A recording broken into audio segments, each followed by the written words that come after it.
Hello, everyone. I want to talk a little bit today about fear in the church. A few years ago, the area deans for the Stansted Archdeaconry and I went for a visit to the Mail on Sunday offices. It was just a fun day out together. One of the editors there told us, and I think he was only half joking, how useful fear was for motivating journalists. All his staff were terrified of not getting a story that another newspaper might get, so that they would lose their job when their paper had old news on the front page and everyone else had cutting brand new news, breaking news. Incurring the wrath of your editor was something to be feared. On a slightly different note, I discovered recently that during his years as president of the Soviet Union, President Khrushchev denounced many of the policies and atrocities that were implemented by Stalin. On one occasion, as he was doing this at a public meeting criticizing Stalin, Khrushchev was interrupted by a heckler who shouted out, "You were one of Stalin's colleagues. Why didn't you stop him?" "Who said that?" replied Khrushchev. A long silence followed, and then he added, "Now you know why." Fear is a powerful force. It can lead us into silence, and we've heard quite a bit about that in recent years.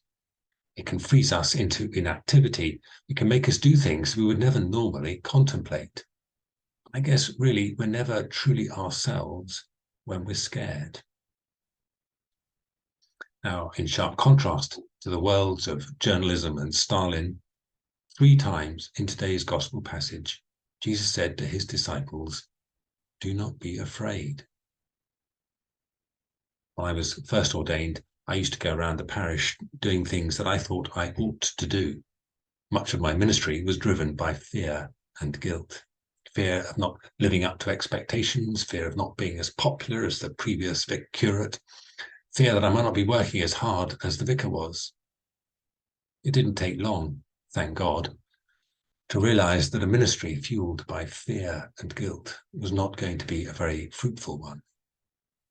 I found, and again, thank God, that just below the fear, there was love, joy, and hope. Just underneath the surface, it was waiting to come through as a far better way of motivating my discipleship under Jesus Christ. I'm not saying that there is never anything to be fearful of. Indeed, Jesus said that we should fear the one who can destroy both soul and body in hell.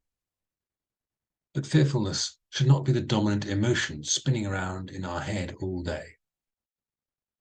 Jesus talks a little bit about Beelzebub and others, members of his household, and he says, "Do not be afraid of them." And again, a bit later on, "Do not be afraid of those who kill the body, but cannot kill the soul." And then on the third occasion, "Even the hairs of your head are all numbered. So don't be afraid.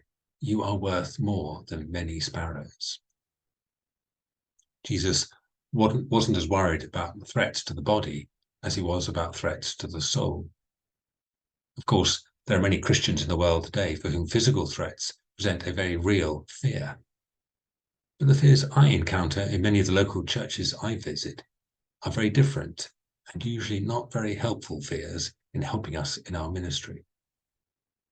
I know people who fear not knowing what to say to their non-Christian friends, or scared that if they did say something, they'd lose them as friends. They'd be branded as odd, weird, or just politically incorrect. We fear the loss of image or status. We fear a media that likes to ridicule any idea that there's a God in heaven above. Some are fearful the church might close, that you might be labelled as the generation that let the church building fall down.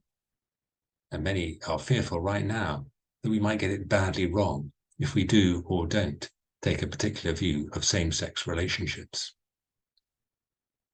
What are you fearful of? Can you detect fear in your local church? But can you also see joy, hope, love, and faith and wonder just beneath the surface of that fear? And can those things rise above any fear and anguish that there is? All the time, Jesus is saying, "Don't be afraid of these things. I've got you covered. I even know the number of hairs on your head. and you're worth so much more to me than you can ever imagine. Forget the fear and concentrate on the joy. Find the wonder, the hope, the good news we have for a really terribly confused and anxious world. There's some great encouragement, or at least a different perspective from Jeremiah in the Old Testament passage for today.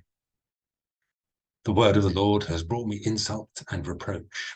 But if I say I will not mention him or speak any more in his name, his word is in my heart like a fire shut up in my bones.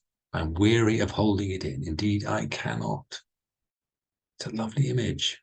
Jeremiah, not motivated by fear, but rather by a burning passion, a very real faith, and a confidence that it is God who really has the power and strength. I hear many whispering, terror on every side, report him, let's report him. All my friends are waiting for me to slip, saying, perhaps he will be deceived. Then we will prevail over him. The Lord is with me like a mighty warrior, so my persecutors will stumble and not prevail. Jeremiah knows fear, but that's not why he speaks out. He speaks out because he knows a God who is better than that. He can't help but tell everyone about a wonderful, merciful, and glorious Lord. And because if any hassles do come his way, God is bigger than any of them. I'm as bad as the next person. I fear all the things you do. And I wish I had more courage and more faith, because I know it matters to God.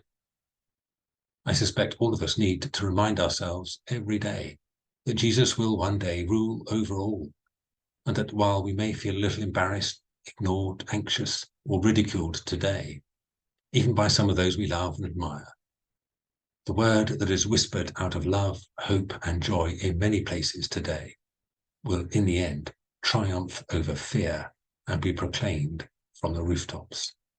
The gospel really is good news.